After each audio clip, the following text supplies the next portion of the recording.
जय हिंद साथियों, मैं सुनील रोशन स्वागत करता हूं आपके अपने YouTube channel physical education arena में। आज हम बहुत ही इंपॉर्टेंट पेपर सॉल्व करने वाले साथियों, जो कि फिजिकल एजुकेशन के हर एग्जाम के लिए बहुत ही ज़्यादा इंपॉर्टेंट होने वाला है।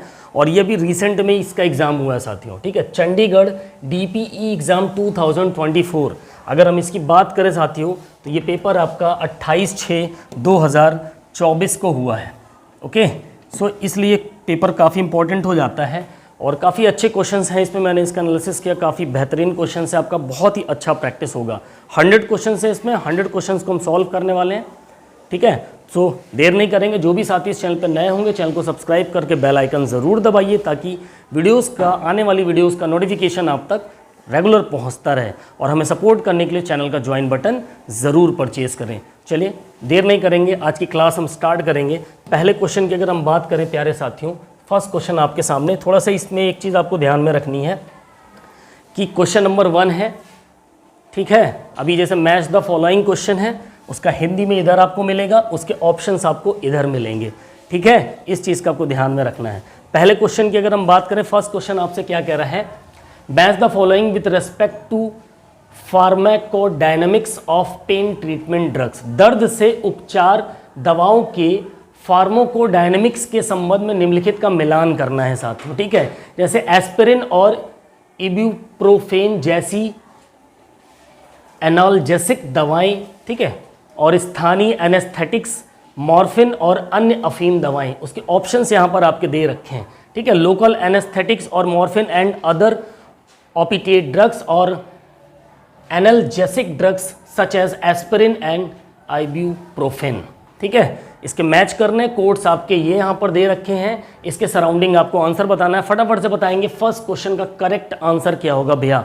सभी के कमेंट में आंसर आने चाहिए, ठीक है। अगर हम बात करें एस्पिरिन और इबुप्रोफेन जैसी जो एनाल्जेसिक दवाएं होती हैं भैया, सो इसका जो करेक्ट आपका ऑप्शन हो जाएगा दैट इज सेकंड, ठीक है। प्रोस्टाग्लैंडिस के ब्लॉक गठन जो कि नोसिसेप्टर्स को उत्तेजित करते हैं, ठीक है। नेक्स्ट है आपका स्थानीय एनेस्थेटिक्स। तो स्थानीय एनेस्थेटिक्स की बात करेंगे तो इसका जो करेक्ट ऑप्शन हो जाएगा आपका तीसरा वाला हो जाएगा। पहले क्रम के दर्द न्यूरॉन्स के अक्ष तंतु के साथ तंत्रिका आवेगों के चालन को अवरुद्ध करके अल्पकालिक दर्द से राहत प्रदान करती हैं। Provide short term pain relief by blocking conduction of nerve impulses along the axons of first order pain neurons. Okay, तीसरा का हो जाएगा आपका फर्स्ट हो जाएगा, ठीक है। मॉर्फिन और अन्य जो अफीम दवाएं होती हैं वो आपके मस्तिष्क में दर्द की धारणा की गुणवत्ता में बदल देती हैं, गुणवत्ता को बदल देती हैं, ठीक है। सो क्वेश्चन नंबर 1 का जो करेक्ट आंसर हो जाएगा प्यारे साथियों, ऑप्शन डी यहाँ पर आपका करेक्ट आंसर हो जाएगा, ठीक है। आई होप आपको चीज़ें विजिबल होंगी, यस क्लियर है, ठीक है। नेक्स्ट क्वेश्चन की अगर हम बात करें, सो अगला सवाल आपसे क्या कह रहा है भैया, क्वेश्चन नंबर 2, ठीक है। दूसरा सवाल स्क्रीन पे है आपके। सेकंड क्वेश्चन आपसे क्या कह रहा है, all the following helps in pain management, ठीक है। डैश को छोड़कर निम्नलिखित सभी दर्द प्रबंधन में मदद करते हैं, ठीक है। इसमें से कौन सी ऐसी चीज़ है जो दर्द प्रबंधन में मदद नहीं करती है। 3 तो करते हैं बट 1 नहीं करती है, ठीक है। जैसे नॉन स्टेरॉयडल एंटी इन्फ्लेमेटरी दवाएं या सेरोटोनिन, नॉर्पेनेफ्रिन, रिएप्टेक अवरोधक या फिर इंसुलिन, ठीक है, या ट्राइसलिक एंटी डिप्रेसेंट्स, ठीक है। ऑप्शंस आपके सामने A, B, C और D, इस तरीके से चलेंगे इसमें, ठीक है। चलिए फटाफट से बताइए क्वेश्चन नंबर 2 का करेक्ट आंसर क्या होगा, सभी के जवाब आने चाहिए, ठीक है।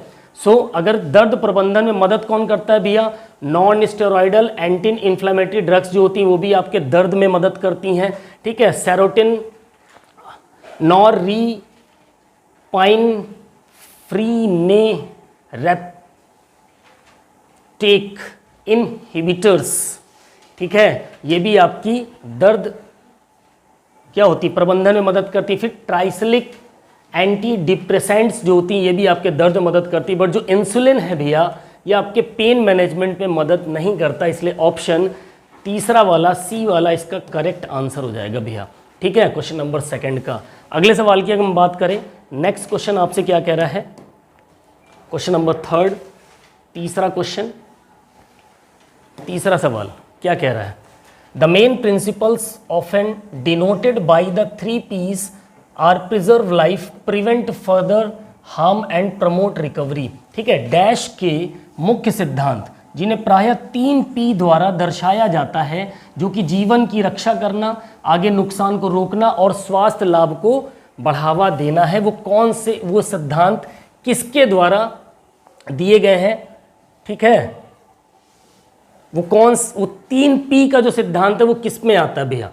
ठीक है, चलिए अब इसमें स्वामी विवेकानंद दे रखा है ऑप्शन में, फर्स्ट एड प्राथमिक चिकित्सा दे रखा है।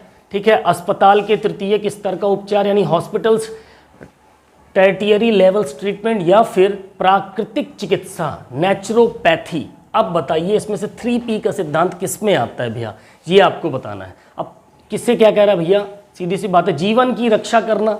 किसी के जीवन की रक्षा करना कब होती है? किसी को चोट लग गई, इंजरी हो गई तो हम फर्स्ट एड देते हैं।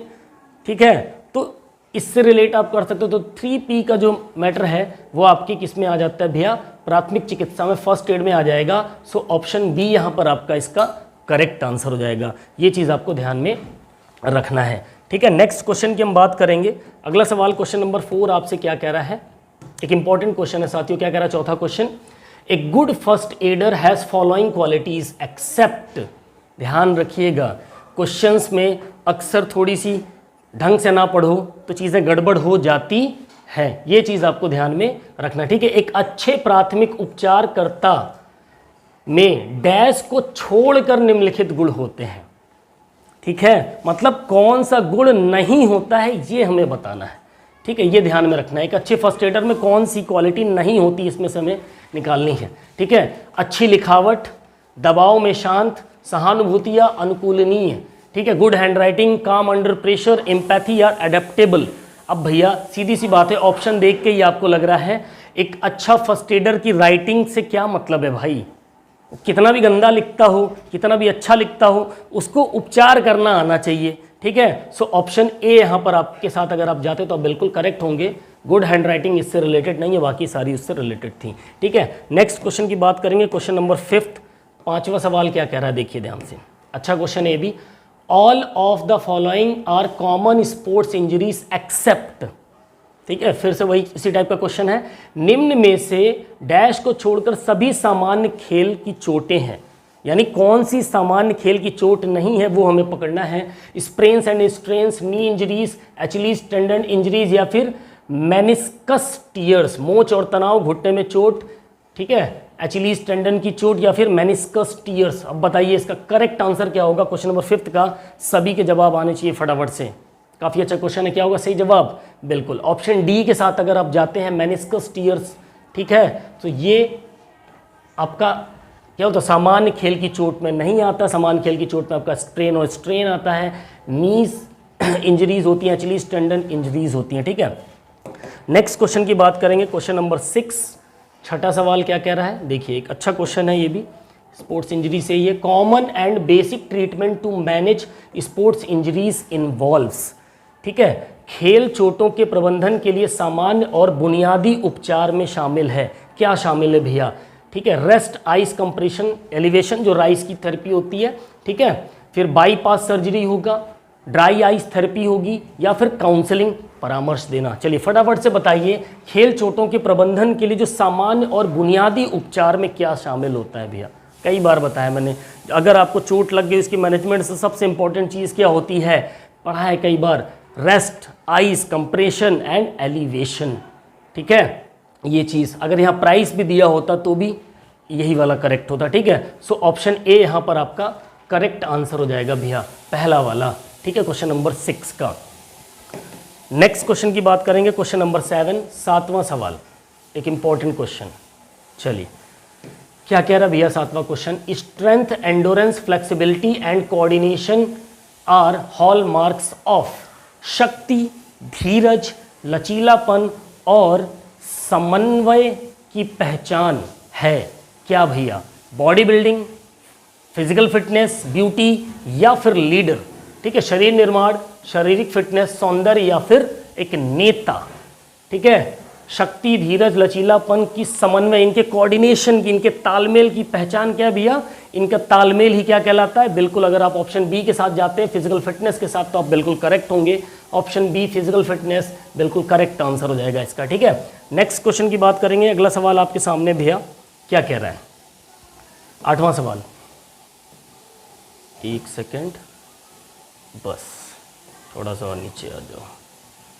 चलो, 8वां सवाल क्या कह रहा है, all of the following are required to achieve physical health except, again उस टाइप का क्वेश्चन है, डैश को छोड़कर निम्न सभी शारीरिक स्वास्थ्य प्राप्त करने के लिए आवश्यक हैं, यानी कौन सा तत्व इसमें आवश्यक नहीं है वो हमें बताना है, ठीक है। Nutrition, rest and recovery, steroids and supplement और फिजिकल एक्सरसाइज, पोषाहार, आराम और स्वास्थ्य, स्टेरॉइड और पूरक, और शारीरिक व्यायाम। बताइए, एक इंपॉर्टेंट क्वेश्चन है, सभी के आंसर आने चाहिए भैया। देखो, अगर एक अच्छा स्वास्थ्य हमें चाहिए तो पोषाहार, अच्छा न्यूट्रिएंट हमें चाहिए ही होगा, ठीक है, आराम भी चाहिए होगा, ठीक, और शारीरिक व्यायाम भी, एक्सरसाइज भी करनी होगी। लेकिन स्टेरॉइड और उसके पूरकों का अगर हम इस्तेमाल करेंगे भैया तो ये अच्छे स्वास्थ्य के लिए थोड़े से नुकसानदेह होते हैं, ठीक है। यहाँ क्या पूछा है, एक्सेप्ट पूछा है, यानी कि एक्सेप्ट यही है ऑप्शन सी। बाकी ये सारी तीनों चीज़ें क्या करती हैं, स्वास्थ्य में, शारीरिक स्वास्थ्य प्राप्त करने के लिए आवश्यक होती हैं। सो इसका जो करेक्ट आंसर हो जाएगा सी, दैट इज तीसरा ऑप्शन इसका करेक्ट हो जाएगा, steroids and supplements. Okay, next question की हम बात करेंगे। अगला सवाल क्या कह रहा है भैया, क्वेश्चन नंबर 9, 9वां सवाल है, एक important question, T test is a popular dash test in field hockey, ठीक है, इंपॉर्टेंट क्वेश्चन है। टी टेस्ट फील्ड हॉकी में एक लोकप्रिय टेस्ट है, किस चीज़ के लिए भैया, एंडोरेंस, सहन शक्ति के लिए, जंप हाइट के लिए, कूद ऊंचाई के लिए, लिटरेसी साक्षरता के लिए, या फिर एजिलिटी चपलता के लिए। चलो फटाफट से बताओ, जो टी टेस्ट होता है हॉकी में वो किस चीज़ के लिए लोकप्रिय भैया। बिल्कुल, अगर आप जाते हैं एजिलिटी चपलता ऑप्शन डी के साथ तो आप बिल्कुल करेक्ट हो जाएंगे, ठीक है, ऑप्शन डी इसका करेक्ट आंसर हो जाएगा, एजिलिटी चपलता, ठीक है। नेक्स्ट क्वेश्चन की बात करेंगे। अगला सवाल है question number 10, sit and reach test is common test to assess, ठीक है, बैठो और पहुंचो परीक्षण, यानी सिट एंड रीच टेस्ट का, रीच टेस्ट डैश का आकलन करने के लिए एक सामान्य परीक्षण है। किसका आकलन किया जाता है सिट एंड रीच टेस्ट से, flexibility and hand grip strength के लिए, लचीलापन और हाथ की पकड़ की ताकत के लिए सिट एंड रीच टेस्ट होता है, पोस्चर आसन के लिए होता है, या फिर रेजिलियंस तन्यकता के लिए होता है, या फिर लोअर बैक फ्लेक्सिबिलिटी, पीठ के निचले हिस्से के लचीलेपन के लिए। फटाफट से बताएंगे। क्वेश्चन नंबर 10 एक इंपॉर्टेंट सवाल है साथियों, क्या होगा इसका सही जवाब। बिल्कुल, अगर आप जाते हैं ऑप्शन 4 के साथ तो आप बिल्कुल करेक्ट होंगे, लोअर बैक फ्लेक्सिबिलिटी, पीठ के निचले हिस्से का लचीलापन का आकलन करने के लिए एक सामान्य परीक्षण होता है, कौन सा भैया, sit and reach test. Okay, next question number 11 पे हम चलेंगे। 11वां प्रश्न आपसे क्या कह रहा है भैया, इंपॉर्टेंट क्वेश्चन है, क्या कह रहा है, Harvard step test is a common convenient and inexpensive test to measure dash of an individual. Harvard step test किसी व्यक्ति के डैश को मापने के लिए एक सामान्य, सुविधाजनक और मितव्ययी परीक्षण है। जो हार्वर्ड स्टेप टेस्ट है भैया, किसी व्यक्ति के किस चीज़ को मापने के लिए सुविधाजनक, सामान्य, मितव्ययी परीक्षण होता है। एरोबिक फिटनेस को मापने के लिए, एनारोबिक फिटनेस को मापने के लिए, लैक्टेट थ्रेशोल्ड को मापने के लिए, या फिर जंप हाइट को मापने के लिए। चलिए बताइए, इंपॉर्टेंट क्वेश्चन है, क्वेश्चन नंबर 11। इसका करेक्ट आंसर क्या होगा भैया, क्या होगा, बिल्कुल जो आपका हार्वर्ड स्टेप टेस्ट होता है भैया, उसमें ऑक्सीजन की मात्रा ज़्यादा चाहिए होती है, यानी कि ये क्या मापता है, जिसमें ऑक्सीजन की मात्रा ज़्यादा ज़रूरत पड़ेगी वो आपकी एरोबिक क्षमता को मापने का काम करेगा, ठीक है, यानी एरोबिक फिटनेस को मापने का काम करेगा। ऑप्शन ए यहाँ पर आपका करेक्ट आंसर हो जाएगा भाई साहब, ठीक है, इंपॉर्टेंट क्वेश्चन था। नेक्स्ट क्वेश्चन की बात करेंगे। अगला सवाल है क्वेश्चन नंबर 12 और 12वां एक इंपॉर्टेंट क्वेश्चन आपके सामने भैया, which of the following is a landmark national fitness assessment program for school children to measure their physical fitness, sporting talent and encourage sports at grass root levels, ठीक है, निम्नलिखित में से कौन सा स्कूली बच्चों के लिए उनकी शारीरिक फिटनेस, खेल प्रतिभा को मापने और जमीनी स्तर पर खेल को प्रोत्साहित करने के लिए ऐतिहासिक राष्ट्रीय फिटनेस मूल्यांकन का कार्यक्रम है भैया, ठीक है। सो बॉर्नवीटा क्विज प्रतियोगिता, न्यू दिल्ली मैराथन, खेलो इंडिया प्रोग्राम या फिर inter school championship new education policy के तहत? बताइए फटाफट से। ठीक है, शारीरिक फिटनेस, खेल प्रतिभा और एकदम ग्रास रूट लेवल पे, एकदम पिछड़े स्तर पे, एकदम गांव देहात के बच्चों को भी खेलने, उनकी फिटनेस को प्रोत्साहित करने के लिए कौन सा प्रोग्राम इसमें सबसे ज़्यादा इंपॉर्टेंट है? बिल्कुल ऑप्शन सी, खेलो इंडिया प्रोग्राम के तहत। ठीक है, सी के साथ अगर आप गए होंगे तो आप बिल्कुल करेक्ट होंगे। नेक्स्ट क्वेश्चन की बात करेंगे भैया। अगला सवाल है question number 13, another important question. 13वां प्रश्न आपसे क्या कह रहा है? Endomorphs are more likely to succeeds in. Important question है, ध्यान रखिएगा। ठीक है, एंडोमॉर्फ के डैश में सफल होने की अधिक संभावना है। जो एंडोमॉर्फिक बॉडी टाइप्स होते हैं, शेल्डन्स के 3 बॉडी टाइप्स थे ना, एंडोमॉर्फ, एक्टोमॉर्फ, मेसोमॉर्फ। उसमें एंडोमॉर्फ जो है वो किस प्रकार का खेल ज़्यादातर खेल सकते हैं?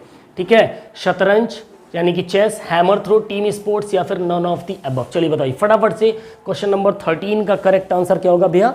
बिल्कुल, अगर आप जाते हैं ऑप्शन बी के साथ, हैमर थ्रो के साथ, तो आप बिल्कुल करेक्ट होंगे। ठीक है, एंडोमॉर्फ मस्कुलर बॉडी होती है इनकी अच्छी खासी। ठीक है, चलिए नेक्स्ट क्वेश्चन की बात करेंगे। अगला है क्वेश्चन नंबर 14, 14वां प्रश्न। क्या कह रहा है भैया? Know your medicine is an app to help athletes in preventing. ठीक है, नो योर मेडिसिन एक ऐप है। ठीक है, से रोकने में एथलीट की मदद करने वाला एक ऐप है। किसको रोकने के लिए? नो योर मेडिसिन ये एक ऐप है जो किस चीज़ को रोकने के लिए खिलाड़ियों की, एथलीट की मदद करता है? ओवर ईटिंग, ज़्यादा भोजन खाने वालों के लिए मदद करता है, डोपिंग जो करते हैं उनकी हेल्प करता है, स्पोर्ट्स इंजरीज, खेल में जो चोटें लगती है उसके लिए, या फिर अवैध दवा के कारण वीज़ा जो अस्वीकृत हो जाता है, किसके लिए? चलिए बताइए कि इंपॉर्टेंट क्वेश्चन भैया।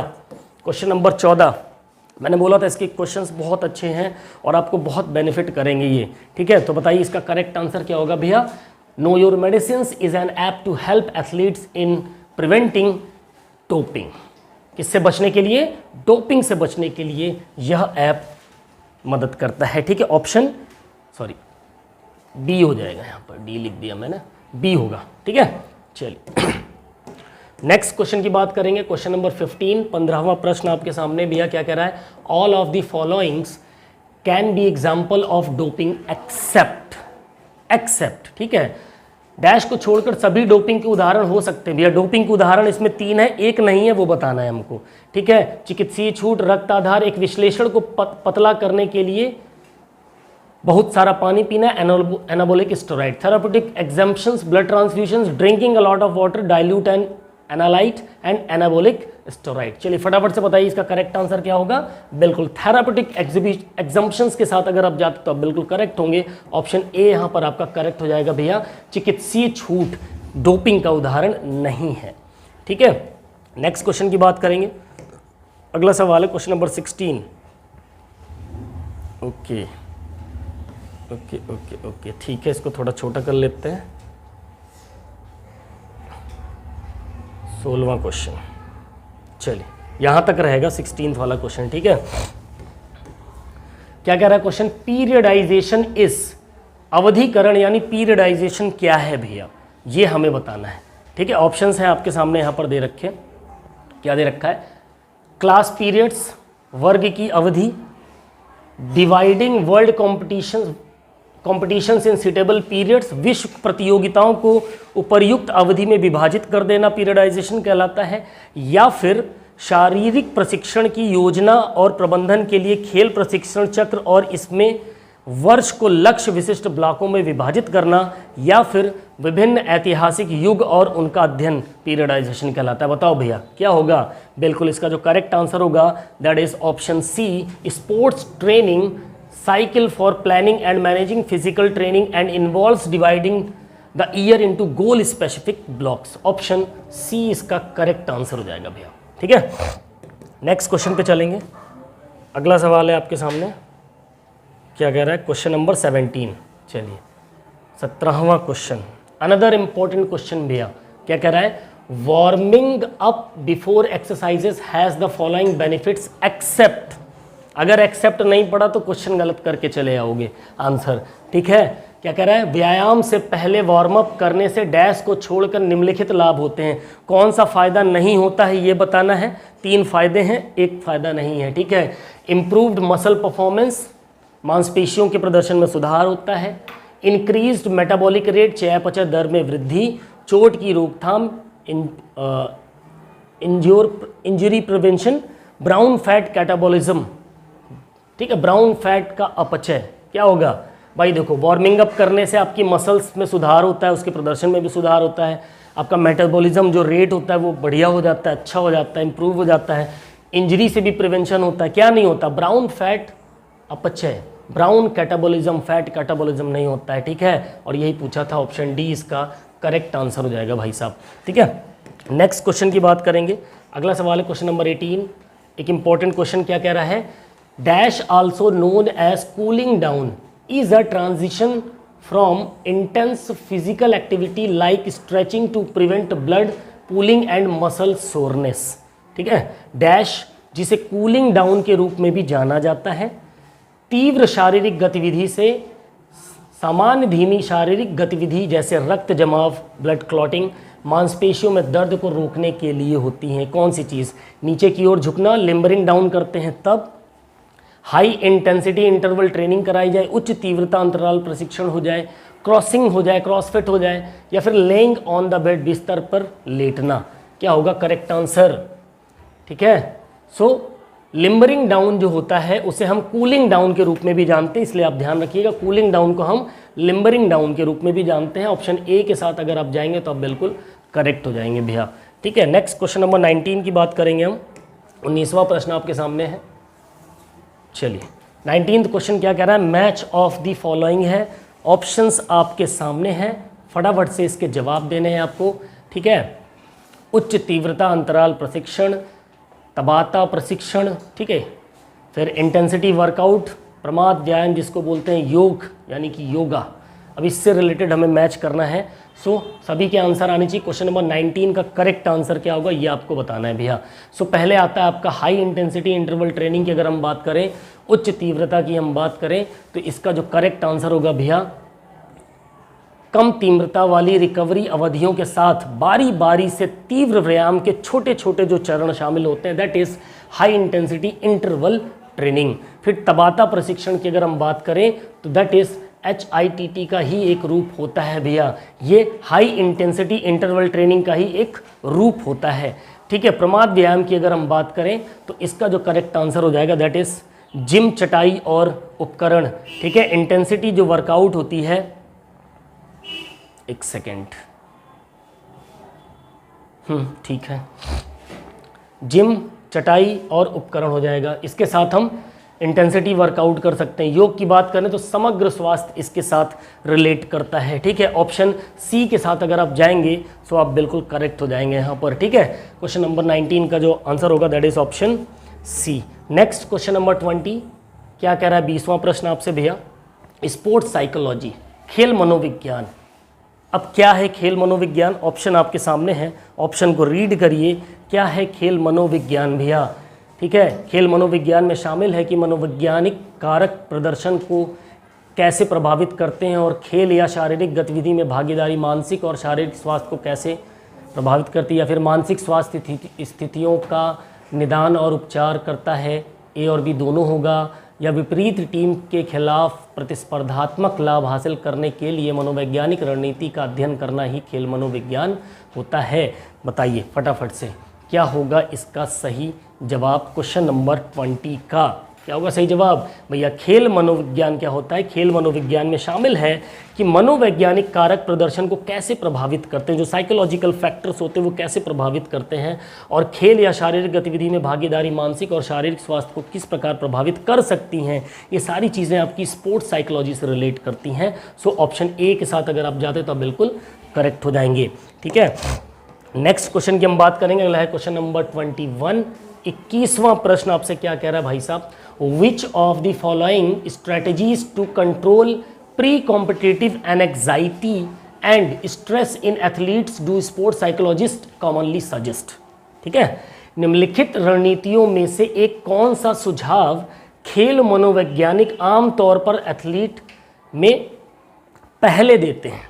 जो खेल स्पोर्ट्स साइकोलॉजिस्ट होते हैं भैया, वो स्पोर्ट्स से पहले किस प्रकार का सुझाव देते हैं एथलीट्स को? धार्मिक शिक्षा देते हैं, रिलीजियस टीचिंग करते हैं, इमेजिनरी बिंब चित्रण दिखाते हैं, हेड मसाज देते हैं, सिर की मालिश कर देते हैं उनकी, या फिर नन ऑफ द अबव, उपरोक्त में से कोई नहीं? बताइए, जो भी स्पोर्ट्स साइकोलॉजिस्ट होगा वो क्या करेगा किसी स्पोर्ट्स से पहले? उसको इसमें से किस प्रकार का ट्रीटमेंट करेगा?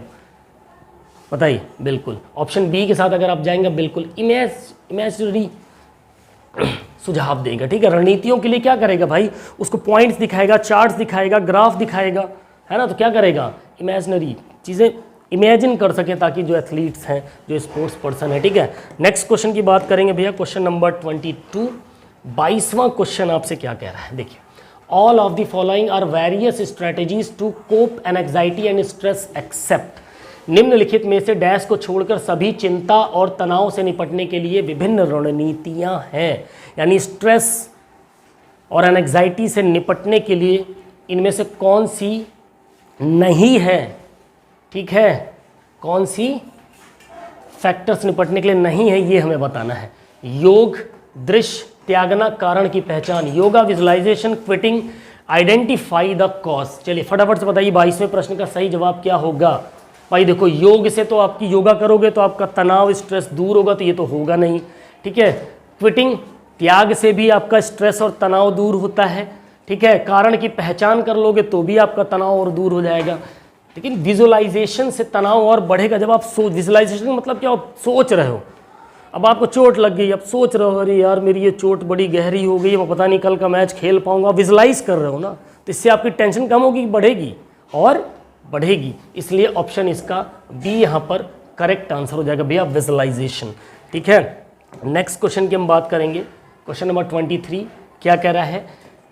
Dash address ethics in sports competitions. Important question है, खेल प्रतियोगिताओं में नैतिकता को संबोधित करता है भैया। इनमें से नैतिकता को कौन सी चीज़ संबोधित करती है? Bhagavad Gita, ICMR ethical guidance for human experimentation, मानव प्रयोग के लिए ICMR के नैतिक दिशा निर्देश, या फिर खेल नैतिकता, या फिर आध्यात्मिक स्वास्थ्य। के मोस्ट इंपॉर्टेंट क्वेश्चन है, इसका करेक्ट आंसर क्या होगा भैया? क्वेश्चन नंबर 23, 23 का सभी के जवाब आने चाहिए। क्या होगा सही जवाब 23 का? बिल्कुल खेल नैतिकता। ठीक है, ऑप्शन सी के साथ अगर आप जाते हैं स्पोर्ट्स एथिक्स के साथ, तो जो खेल प्रतियोगिताओं में नैतिकता को संबोधित करता है वो क्या होती है भैया? स्पोर्ट्स एथिक्स होती है। ऑप्शन सी यहाँ पर आपका करेक्ट आंसर हो जाएगा। ठीक है, नेक्स्ट क्वेश्चन की हम बात करेंगे, 14वां question, match fixing in sports is a violation of. ठीक है, खेलों में जो मैच फिक्सिंग होती है वो किसका उल्लंघन है भैया? मोरालिटी एंड मोरल वैल्यूज़ का, नैतिकता और नैतिक मूल्यों का उल्लंघन है, गेम्स के रूल्स का, खेलों के नियम का उल्लंघन है, इनकम टैक्स का उल्लंघन है, इट्स अ कॉमन प्रैक्टिस, ये एक आम प्रकार की प्रथा हो गई है। बताइए फटाफट से, क्वेश्चन नंबर 24 का करेक्ट आंसर क्या होगा भैया? जब मैचों में, खेलों में मैच फिक्सिंग होती है तो ये नैतिकता और नैतिक मूल्यों का वायलेशन होता है, उनकी वैल्यूज़ का, मोरालिटी एंड मोरल वैल्यूज़ का वायलेशन है। ऑप्शन ए यहाँ पर आपका करेक्ट आंसर हो जाएगा भैया। ठीक है, नेक्स्ट क्वेश्चन की बात करेंगे, क्वेश्चन नंबर 25, 25वां क्वेश्चन क्या कह रहा है? देखिए, all the following are the psychological benefits of physical activity except. ठीक है, डैश को छोड़कर निम्नलिखित सभी शारीरिक गतिविधि को मनोवैज्ञानिक लाभ हैं भैया।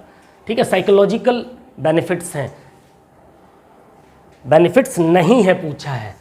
ठीक है, 3 इसमें है, एक नहीं है, वो निकालना है। ठीक है, इंप्रूव मूड, मन स्थिति में सुधार, डिस्ट्रेस एंड डिप्रेशन रिडक्शन, व्यसन और अवसाद में कमी, improved sleep and body energy level, नींद और शरीर की ऊर्जा के स्तर में लेवल में उसको सुधार कर देना, या फिर इम्प्रूव्ड मसल मास, मांसपेशी द्रव्यमान में सुधार करना भैया।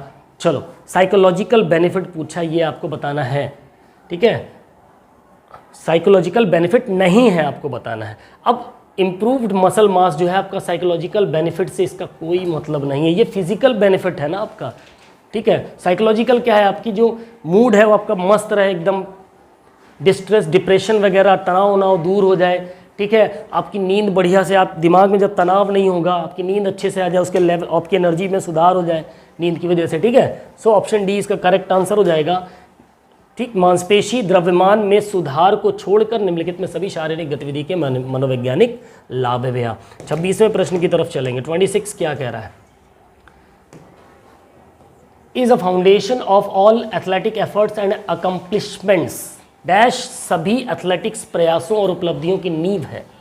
इनमें से वो कौन सी है जो एथलीट के प्रयास और उसकी उपलब्धियों, ठीक है, की नींव है, एकदम बेस है, बिना उसके वो अचीवमेंट कर ही नहीं सकता है एक एथलीट।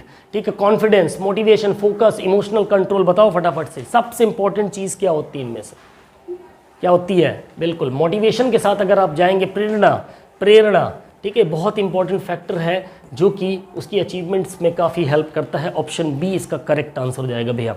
नेक्स्ट क्वेश्चन नंबर 27 की हम बात करें। 27वां प्रश्न आपके सामने क्या है?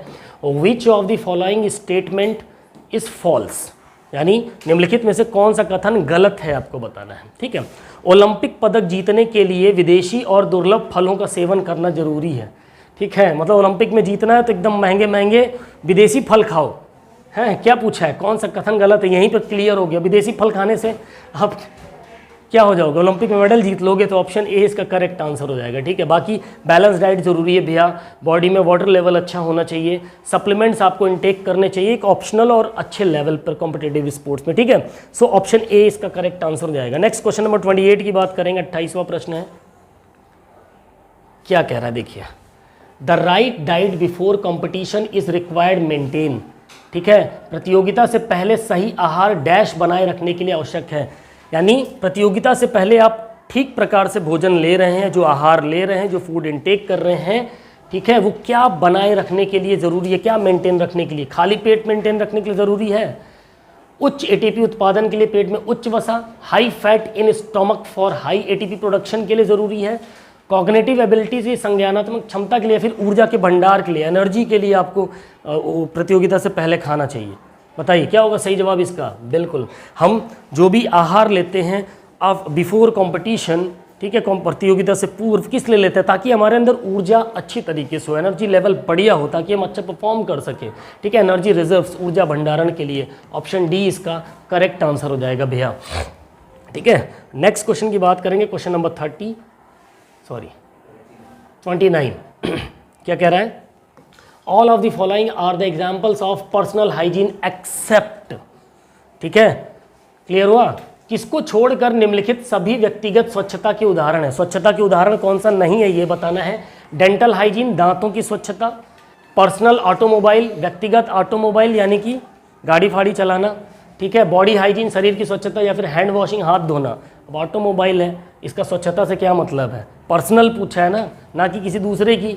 ठीक है, तो क्या हो जाएगा correct answer? Option B personal, ये इसके साथ संबंध नहीं करता है, बाकी ये तीनों चीज़ें ही संबंधित हैं उससे। ठीक है, नेक्स्ट क्वेश्चन नंबर 30 की बात करेंगे। 30वां क्वेश्चन आपसे इंपॉर्टेंट क्वेश्चन, क्या कह रहा है भैया? One of the most essential nutrients, इनमें से कंपोनेंट्स ड्यूरिंग कंपटीशन इज, यानी प्रतियोगिता के दौरान सबसे आवश्यक पोषक तत्वों में से कौन है? ड्यूरिंग कंपटीशन पूछा है, ध्यान रखिएगा, प्रतियोगिता के दौरान सबसे आवश्यक पोषक तत्वों में से कौन है? ठीक है, अब कोच एथलीट का संबंध, ठीक है, coach and athlete relation, coach athlete का संबंध पोषक तत्व से क्या मतलब है? तो ये तो होगा नहीं करेगा। ठीक है, हाई लिपिड्स, उच्च लिपिड के आहार, ठीक है, पानी, या फिर खेल की पूरक आहार। बताओ भैया, स्पोर्ट्स सप्लीमेंट्स जरूरी क्या है ड्यूरिंग कॉम्पिटिशन? ठीक है, ड्यूरिंग कंपटीशन। देखो, हाई लिपिड्स जो होते हैं वो बिफोर कंपटीशन होते हैं, खेल के पूरक आहार तो पूरक पहले ही हो गए। पानी जो होता है ड्यूरिंग कंपटीशन आपको बहुत ज़्यादा ज़रूरी होता है, वाटर मिलना चाहिए आपको। सो ऑप्शन सी वाटर इसका करेक्ट आंसर हो जाएगा। ठीक है,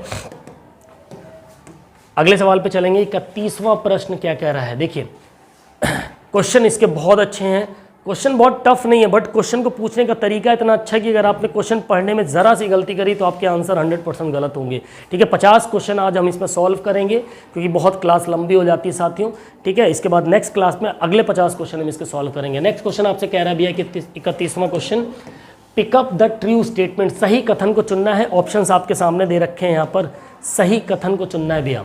general mapping is essential to know a child natural sports talent, बच्चे की प्राकृतिक खेल प्रतिभा को जानने के लिए जीन मैपिंग आवश्यक है भैया। खेलों में निषिद्ध पदार्थ और डोपिंग का आरोप तब भी होता है जब आहार के साथ लिया जाता है। चाय, सिगरेट आदि में निकोटीन खेल प्रदर्शन में मदद करता है, या सभी सत्य हैं, तीनों सही हैं। बताइए क्या होगा करेक्ट आंसर भैया? सही कथन इसमें से कौन है? क्या होगा सही? बिल्कुल, prohibited substance and doping allegations in sports hold even taken with diet. जब खेलों में निषिद्ध पदार्थ और डोपिंग का आरोप कब साबित होता है? जब आपने उसको किसके साथ लिया हो? आहार के साथ इनटेक किया हो। ठीक है, ऑप्शन बी ये करेक्ट स्टेटमेंट है भैया। ठीक है, चलिए नेक्स्ट क्वेश्चन की बात करेंगे। क्वेश्चन नंबर 32, 32वां क्वेश्चन आपसे क्या कह रहा है?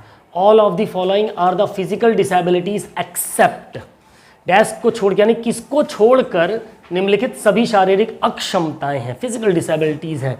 बौनापन यानी ड्वार्फिज्म, टाइफाइड फीवर, टाइफाइड का बुखार, सेरेब्रल पॉल्सी, ठीक है, मस्कुलर डिस्ट्रॉफी।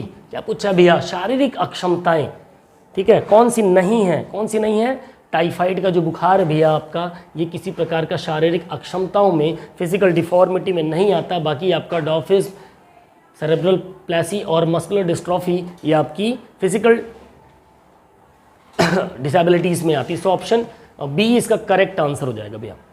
नेक्स्ट क्वेश्चन की बात करेंगे, 32वां के बाद 33वां क्वेश्चन है। देखिए क्या कह रहा है, which one of the following is an auto immune disorder. एक इंपॉर्टेंट क्वेश्चन है भैया, निम्नलिखित में कौन सा एक ऑटो इम्यून डिसऑर्डर है भैया? मल्टीपल स्क्लेरोसिस, कॉलरा यानी कि हैजा, डिसेंट्री, पेचिस, ठीक है, या फिर स्पाइनल कॉर्ड इंजरी, रीढ़ की हड्डी में चोट। बताइए क्या होगा इसका करेक्ट आंसर भैया? कौन सा ऑटो इम्यून डिसऑर्डर है भैया? कौन सा ऑटो इम्यून डिसऑर्डर? बिल्कुल मल्टीपल स्क्लेरोसिस जो है वो आपका ऑटो इम्यून डिसऑर्डर के अंतर्गत है। अगर आपने ऑप्शन ए लगाया तो आप बिल्कुल करेक्ट होंगे। नेक्स्ट क्वेश्चन की बात करें, क्वेश्चन नंबर 34 क्या कह रहा है? The nature of disability can be. ठीक है, विकलांगता की प्रकृति कैसी हो सकती है भैया? प्राकृतिक और कृत्रिम और जादुई, ठीक है, नेचुरल, आर्टिफिशियल एंड मैजिकल, ठीक है, सुपरफिशियल सतही हो सकती है, कॉग्निटिव, डेवलपमेंटल एंड फिजिकल संज्ञानात्मक, विकासात्मक और भौतिक हो सकती है, या फिर ऑल ऑफ द अबव उपरोक्त सभी हो सकती है। बताइए फटाफट से। क्वेश्चन नंबर 34 का करेक्ट आंसर क्या होगा? जो नेचर ऑफ डिसेबिलिटी का जो नेचर होगा वो कैसा होगा भैया? संज्ञानात्मक, विकासात्मक और भौतिक होगा, कॉग्निटिव, डेवलपमेंटल एंड फिजिकल। ठीक है, ऑप्शन सी यहाँ पर आपका करेक्ट आंसर हो जाएगा क्वेश्चन नंबर 34 का। अगले सवाल की बात करेंगे भैया। नेक्स्ट क्वेश्चन नंबर 35, 35वां क्वेश्चन क्या कह रहा है देखो। A counsellor provides all of the following, ठीक है, to the child with special needs except. एक परामर्शदाता विशेष आवश्यकता वाले बच्चे को क्या छोड़कर निम्नलिखित सभी प्रदान करता है? क्या नहीं देता है वो बताना है। ठीक है, क्या कह रहा है? बच्चे अपनी विकलांगता का सामना करें, उनकी भावनात्मक भलाई में सुधार करना, कुछ या सभी प्रश्नों के उत्तर देकर परीक्षा के दौरान उनकी मदद कर देना भैया, समावेशी और सहायक सीखने का माहौल बनाना। क्या होगा? अब उसको नकल करने के लिए उतारू कर दोगे तो सही होगा, उसके लिए भविष्य में कभी कुछ कर ही नहीं पाएगा। ठीक है, हेल्प्स आंसरिंग अ फ्यू और ऑल क्वेश्चंस ड्यूरिंग एग्जाम्स, यही क्या होगा? ऑप्शन सी नहीं होगा। ठीक है, इसको छोड़कर बाकी सारी चीज़ें दी जाती है, ये आपको ध्यान में रखना है। चलिए अगले क्वेश्चन की बात करें, क्वेश्चन नंबर 36, 36वां क्वेश्चन है भैया। क्या कह रहा है? एक विशेष आवश्यकता वाले बच्चे को दैनिक कार्यों, बढ़िया मोटर कौशल, बेहतर व्यवहार आदि के प्रबंधन में मदद कर सकता है। क्या कर सकता है भैया? सामान्य चिकित्सक कर सकता है, एक नर्स कर सकती है, या एंडोक्रिनोलॉजिस्ट कर सकता है, या फिर व्यावसायिक चिकित्सा कर सकती है भैया? बताओ। एक विशेष आवश्यकता वाले बच्चे को दैनिक कार्यों में बढ़िया मोटर कौशल, बेहतर व्यवहार आदि में प्रबंधन में मदद कर सकता है। क्या मदद कर सकता है? सामान्य चिकित्सक, एक व्यावसायिक चिकित्सक कर सकता है भैया। ठीक है, ऑप्शन डी इसका करेक्ट आंसर हो जाएगा। ठीक है, ऑक्यूपेशनल थेरेपिस्ट जो होगा वो अच्छी खासी हेल्प कर सकता है। नेक्स्ट क्वेश्चन की बात करेंगे भैया। क्वेश्चन नंबर 37 क्या कह रहा है? गति संबंधी विकार, विकलांगता, बीमारी, जोड़ों की गति की सीमा, मांसपेशियों की ताकत और लचीलापन और मोटर क्षमताओं का इलाज मुख्य रूप से किसके द्वारा किया जाता है भैया? फिजियोथेरेपिस्ट के द्वारा, डॉक्टर द्वारा, साइंटिस्ट के द्वारा या फिर बायोमैकेनिस्ट के द्वारा, किसके द्वारा किया जाता है? बिल्कुल ऑप्शन ए के साथ अगर आप जाते तो बिल्कुल करेक्ट होंगे, फिजियोथेरेपिस्ट के द्वारा किया जा सकता है। ठीक है, नेक्स्ट क्वेश्चन नंबर 38 की बात करेंगे। 38वां क्वेश्चन क्या कह रहा है? Match of the following. चलिए ऑप्शंस आपके सामने है, फटाफट देखिए। भाषण चिकित्सक, शारीरिक शिक्षा शिक्षक, व्यावसायिक चिकित्सक, फिजियोथेरेपिस्ट। इसको हमें मैच करना है।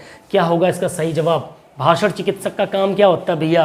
ये क्या काम करता है? मौखिक मोटर व्यायाम करता है। आपको ऐसा भाषण देगा कि आप लगेगा कि हाँ आप ठीक ठाक हो, ठीक है, दिमाग से आपका टेंशन हटा देगा। शारीरिक शिक्षा शिक्षक क्या काम करता है भैया? इसका काम होता है फिजिकल हेल्प करना, आपकी शारीरिक सहायता करना। व्यावसायिक चिकित्सक क्या करता है भैया? तो व्यावसायिक चिकित्सक ठीक और महत्वपूर्ण मोटर कौशल में हेल्प करता है। फिजियोथेरेपिस्ट क्या काम करता है? झुकाव की सीमा, रेंज ऑफ मूवमेंट। हाँ ठीक है, सो ऑप्शन ए के साथ अगर आप जाएंगे तो आप बिल्कुल करेक्ट हो जाएंगे। ठीक है, चलिए नेक्स्ट क्वेश्चन की हम बात करेंगे। अगला सवाल है क्वेश्चन नंबर 39।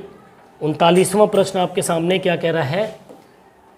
क्या विशेष योग्यता वाले व्यक्तियों के लिए एक विशेष शारीरिक शिक्षा कार्यक्रम है? यानी किस प्रकार की विशेष योग्यता वाले व्यक्तियों के लिए एक विशेष शारीरिक शिक्षा का कार्यक्रम क्या है? शारीरिक शिक्षा, Paralympic education, adapted physical education, अनुकूलित शारीरिक शिक्षा या फिर साइको फिजियोलॉजी? बताइए, इंपॉर्टेंट क्वेश्चन 39 का करेक्ट आंसर क्या होगा भैया? ये आपको बताना है।